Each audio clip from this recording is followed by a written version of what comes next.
Welcome to Kaz News, the short story reading channel, a place where fascinating, captivating, and mysterious tales come to life. Richard III, Mystery, Politics, and Love. Part 1. A throne stained with blood. The air hung heavy with the scent of damp earth and blooming hawthorn as spring unfurled across England in 1483. In the shadowed halls of Westminster Palace, the faint tolling of church bells drifted through the stone corridors, a mournful echo of King Edward IV's death. Richard, Duke of Gloucester, stood alone by a tall arched window, his sharp brown eyes tracing the restless flow of the Thames below. At 30, he bore little resemblance to his late brother. Where Edward had been a golden giant, Richard was lean and wiry, his frame subtly twisted by a crooked spine that lifted one shoulder higher than the other. Yet beneath his unassuming exterior burned a fierce will, a hunger tempered by years of loyalty and unspoken grief. Richard was not meant to wear the crown. Edward IV, felled by illness, had left his throne to his eldest son, Edward V, a boy of 12 with his father's golden hair and bright blue eyes, and named Richard as Lord Protector to guide the child king. Beside Edward V stood his younger brother, Richard of York, a fragile 9-year-old with a timid smile. Together, they were the last pure threads of the Yorkist line, innocent heirs to a kingdom teetering on the edge of ruin. But Richard knew the court too well, a labyrinth of ambition, where trust was a blade turned inward. The Woodvilles, Edward IV's in-laws, led by the steely Queen Dowager Elizabeth, coveted control, their whispers coiling through the council like smoke, plotting to crown the boy and leash Richard to their will. He turned from the window, his boots clicking on the cold stone floor, and faced Francis Lovell, his most trusted companion. Lovell lounged by the hearth, his dark hair catching the firelight, his steady gaze meeting Richard's with unspoken understanding. "They'll never let me breathe easy as a guardian, will they?" Richard's voice rasped like a blade on a whetstone. Lovell straightened, his tone blunt. "The Woodvilles see those boys as their golden ticket, Your Grace. They'll wield them like weapons against you. If you don't act, you're a dead man." Richard's hand drifted to the dagger at his belt, fingers tightening. He loathed the thought of blood, especially royal blood. But survival demanded a sharper edge than mercy. The game of trust and triumph. On April 29th, 1483, Richard struck. From the rugged north, where he'd ruled with a blend of iron discipline and unexpected kindness, he summoned a band of loyal men, hardened riders clad in steel and leather, and rode south to intercept Edward V. The boy was traveling from Ludlow under the watchful eye of Anthony Woodville, Elizabeth's brother, and a seasoned knight whose arrogance matched his skill. Richard met them at Stony Stratford, a dusty crossroads bathed in the glow of a sinking sun. He dismounted with deliberate grace, his black cloak swirling like a storm cloud, and approached Anthony with a predator's calm. "Where are you taking the king, Woodville?" Richard's words cut through the evening stillness, sharp and unyielding. Anthony, towering in his polished armor, flashed a mocking grin. "To London, Gloucester, where he'll take his rightful place. Step aside. Your time as nursemaid is over." Richard's lips twitched, a flicker of a smile that didn't reach his eyes.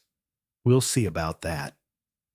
With a subtle nod, his men surged forward, a tide of steel overwhelming Anthony's guards in moments. The knight drew his sword, but a blade pressed to his throat stilled him. Edward V stumbled from the royal carriage, his young voice trembling. "Uncle, what's happening? Let him go." Richard knelt before the boy, his shadow falling across the child's pale face. "I'm saving you, Edward," he said softly, "from those who'd use you as a pawn." But as he stood, his expression turned to stone. He saw not a nephew, but a rival. The princes were escorted to the Tower of London, under a sky bruised with twilight, their arrival cloaked as preparation for Edward's coronation. The fortress loomed over the city, its gray walls a silent sentinel of secrets. Richard wasted no time. In June, he summoned the nobles to a tense council in London, his voice steady as he unveiled a daring claim. Edward IV's marriage to Elizabeth Woodville was void, tainted by a prior secret betrothal to Lady Eleanor Butler. The princes, he declared, were illegitimate, bastards with no right to rule. On June 25th, in the echoing nave of Westminster Abbey, Richard accepted the crown as Richard III. The ceremony rushed and somber, the air thick with reluctant oaths and stifled dissent. The court fractured like glass under a hammer. The Duke of Buckingham, a flamboyant noble with a taste for power, pledged his support, lured by promises of favor. But the Woodvilles and their allies hissed treason, their rage simmering behind closed doors. Elizabeth, barricaded in sanctuary with her daughters, spat venom through her messengers. "Richard's hands will drip with my son's blood before this ends." In the city's taverns, the people murmured, "What's become of the little princes? Has the new king locked them away for good?" Shadows in the tower. Summer crept over London, heavy with heat and suspicion, and the tower became a cauldron of whispered fears. The princes, once glimpsed tossing a ball in the courtyard or peering from high windows, faded from view. Richard tightened security, stationing grim-faced guards at every gate and banning visitors from the royal quarters. One humid August night, he paced the tower's ramparts, the Thames a black ribbon below, when James Tyrrell approached, a lean, hawkish knight whose loyalty was as cold as his steel. "The rumors are spreading, Your Majesty," Tyrrell said, his voice a low hiss. "As long as those boys draw breath, your enemies have a cause to rally." Richard gripped the weathered stone, his knuckles whitening. "You'd have me murder my own kin?" he snapped, his eyes flashing. Tyrrell met his gaze unflinchingly. "I'd have you live, sire. I can handle it, if you give the word." The silence stretched, heavy as the night. Richard's mind drifted to boyhood memories. Edward IV, ruffling his hair, laughing. "You're tougher than you look, little brother." Those princes carried Edward's blood. Killing them felt like severing a lifeline to that past. But the crown was a cruel master, and weakness was its executioner. "Do it," Richard muttered at last, his voice a gravelly whisper. "Spare me the how." Under a moonless sky, Tyrrell slipped into the bloody tower's shadowed cell, flanked by two silent guards. Edward V stirred from restless sleep, bolting upright. "Who's there? Where's Uncle Richard?" he demanded, his voice cracking with fear. Little Richard whimpered, clutching his brother's arm. "Edward, don't let them hurt me." Tyrrell's face remained a mask as he gestured to his men. One pinned Edward down, pressing a pillow over his thrashing form until his struggles ceased. The other drove a dagger into the younger boy's chest, silencing his cries with a wet gasp. Blood pooled on the stone, dark and accusing. Tyrrell stepped back, his hands steady. "Bury them under the stairs," he ordered. "No trace." Richard avoided the tower that night, brooding in his chambers at Westminster. When Tyrrell returned, his report was curt. "It's done." Richard nodded, his face a blank slate. "Good," he said. the word hollow. But sleep betrayed him. In the witching hours, nightmares clawed at his mind. Edward V staring with lifeless blue eyes, little Richard's sobs echoing through the dark. He jolted awake, sweat-soaked, shouting into the void, "I had no choice." The words rang empty, swallowed by the silence. A reign on the brink. Richard's rule teetered atop a fragile foundation. He sought legitimacy through acts of goodwill, streamlining justice, easing burdens on the poor, gestures that won him grudging respect in the North. Yet the court festered with mistrust. Buckingham, his once staunch ally, began to waver. During a lavish supper at the Duke's castle, he leaned close, wine souring his breath. "Tell me, Richard, what became of the princes? Their ghosts will haunt you if you've done what I suspect." Richard's laugh was sharp, cutting. "You've a vivid imagination, my friend. I act for England's sake." But the seed of doubt took root, and soon Buckingham turned traitor, forging ties with Henry Tudor, the Lancastrian claimant poised to strike. On August 22nd, 1485, Richard met his destiny at Bosworth Field. Astride a white charger, his silver armor glinting under a clouded sky, he surveyed Tudor's forces with a grim resolve. "The throne or the grave!" he roared, spurring his horse into the melee. He fought like a man possessed, his sword carving through foes, his breath ragged with defiance. For a fleeting moment, he glimpsed Henry Tudor's banner, so close. Then a spear found its mark, piercing his chest. Richard crumpled into the mire, his blood staining the earth red. Henry Tudor claimed victory, ascending as Henry VII, the first of a new dynasty. Part 2. Love and the End. Winter descended on Middleham Castle in 1472 like a soft white veil, cloaking the rugged Yorkshire hills in snow that glittered under a pale sun. Inside the great hall, a roaring fire cast golden flickers across the stone walls, warming Richard, Duke of Gloucester, as he lounged in a carved oak chair, a horn of spiced wine cradled in his hands. At 20, his lean frame and uneven shoulders marked him as an outsider to the towering warriors of his family. But his brown eyes burned with a quiet intensity. They followed a figure by the frost-rimmed window. Anne Neville, 16. Her golden hair cascading like a sunlit stream. Her red gown a vivid splash against the muted grays of the room as she traced patterns on the icy glass. Anne was no mere noblewoman. She carried the weight of a storied lineage. Daughter of Richard Neville, the Earl of Warwick, once dubbed the Kingmaker for his mastery over England's fate. She'd been thrust into the wars of the Rose's crucible. Betrothed to Edward of Lancaster, the doomed heir of Henry VI, she'd watched him fall at Tewkesbury in 1471, leaving her a widow at 15. Her fortunes darkened further when Richard's brother, George, Duke of Clarence, seized her as a pawn in his quest to claim the vast Neville inheritance. But Richard, who'd known Anne since their childhood days under Warwick's roof, refused to let her fade into captivity. Defying George's greed, he fought to free her, and on July 12, 1472, they wed in a hushed ceremony at St. Stephen's Church, Westminster, their vows a fragile spark in a world ablaze with conflict.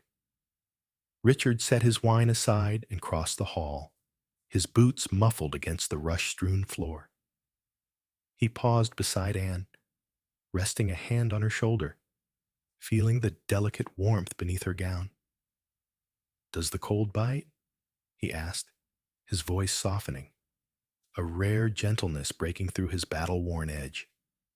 She turned, her blue eyes catching the firelight, a faint smile curving her lips. Not here, Richard. Middleham's my haven, and you're its heart.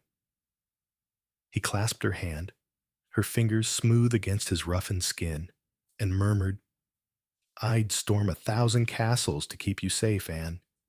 You're mine now. She squeezed his hand, though a shadow flickered in her gaze. She knew the storms that followed a man like Richard were never far off. A love forged in fire. Their marriage defied the cold calculations of their time, blossoming into a bond of shared dreams and quiet strength. Returning to Middleham after the wedding, they carved out a sanctuary amidst the chaos. Richard ruling the north with a steady hand, Anne his unwavering partner. In 1473, she gave him a son, Edward of Middleham, a fragile boy with her blue eyes and a laugh that echoed through the castle's stone corridors. Richard would scoop him up, grinning wide. You'll outshine me one day, lad, my little lion. Anne watched them, her heart swelling, though a shadow lingered. Childbirth had sapped her strength. Leaving her with a persistent cough, she hid behind smiles. Middleham became their golden refuge. They rode side by side across frost-kissed moors, the wind tugging at their cloaks, or lingered by the hearth, trading tales of their youth under Warwick's stern tutelage. One crisp afternoon in the castle woods, Richard nocked an arrow and felled a deer with a single shot, spinning to Anne with a boyish grin. For you, my lady, proof I'm still sharp. She laughed, the sound bright as a bell. Sharp enough to keep me fed, I hope. Yet even in these fleeting joys, the specter of power loomed. George's schemes festered, and Edward IV's death in 1483 hurled them into a tempest neither could escape. When Richard claimed the throne that summer, Anne stepped into her role as Queen of England. On July 6, 1483, she stood beside him in Westminster Abbey, the coronation crown heavy on her brow, her red gown shimmering as she faced a sea of wary nobles. The court offered no warm welcome. Where Elizabeth Woodville had dazzled, Anne seemed a pale echo, her frailty a quiet contrast to their expectations. Whispers dubbed her the wan queen, and Richard's foes eyed her as a crack in his armor. Her health faltered, each cough a jagged reminder of her limits, but she bore it with grace. One stormy night in their royal chambers, she pressed her hand to his chest, whispering, You're not alone in this, Richard. I'll stand with you, always.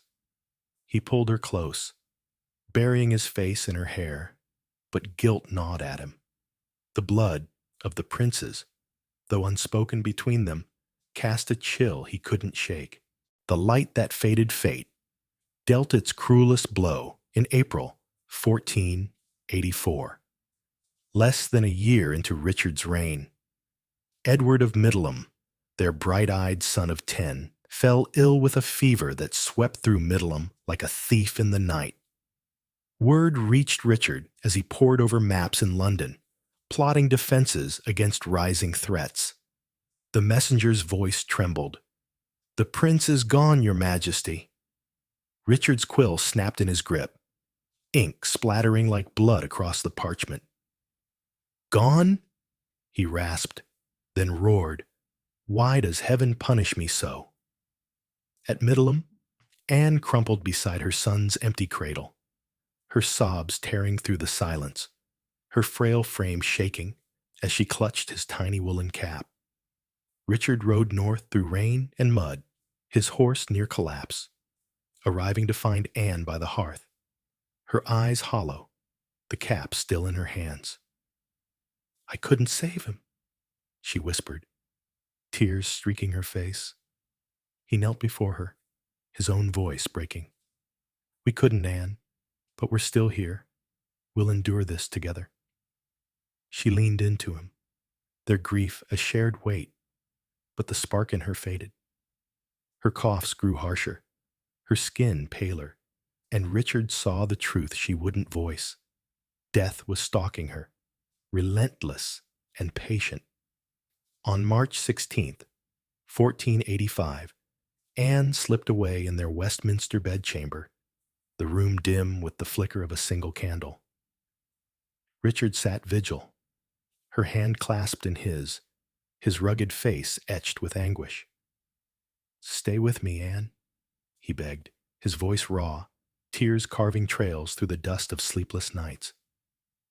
She managed a faint smile, her breath a fragile thread. "Live on, Richard. For us." Her eyes closed, and a shuddering cry tore from him as she went still. He buried her in Westminster Abbey, her tomb stark and unadorned as she'd wished, a silent testament to a love that had been his anchor. The court buzzed with rumors. Some claimed he'd poisoned her to wed his niece, Elizabeth of York. But those who knew him, like Francis Lovell, saw the truth. Anne's loss hollowed him beyond repair. The final fall. Anne's death left Richard a shadow of himself, a king clinging to a throne that felt more like a cage. Joy deserted him. Only duty remained, a brittle shield against the void. Buckingham's betrayal and Henry Tudor's growing rebellion tightened the noose, and Richard braced for the end he knew was coming.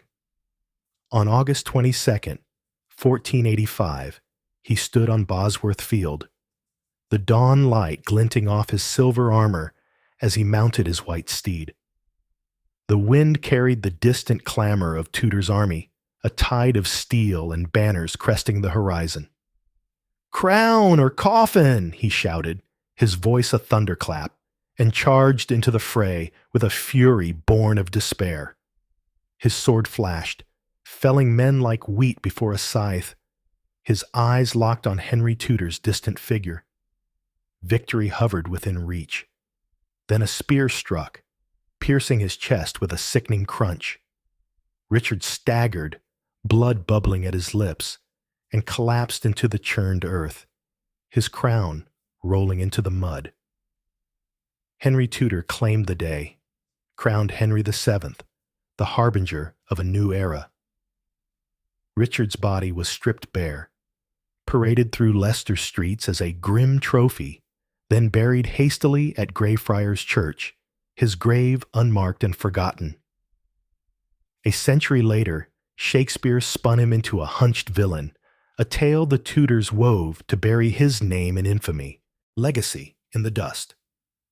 In 1674, laborers at the Tower unearthed 2 small skeletons beneath a staircase, reigniting whispers of the prince's fate. Richard III, cast as history's monster, carried that enigma to his end. Murderer or scapegoat? Scholars clash. Some see a king vilified to prop up the Tudors, others a man who stained his soul with royal blood. In his last dream before Bosworth, Richard saw Anne beside him, her blue eyes soft with forgiveness, her hand in his. "You did what you had to," she whispered. The princes loomed behind her, Edward V's gaze piercing, little Richard's tears silent. Then darkness swallowed them. He woke to the battlefield's din, murmuring, "Anne," as the spear found him. Richard III's legacy teeters on a knife's edge, a king damned by time, yet bound forever to a love that flickered bright amid the storm.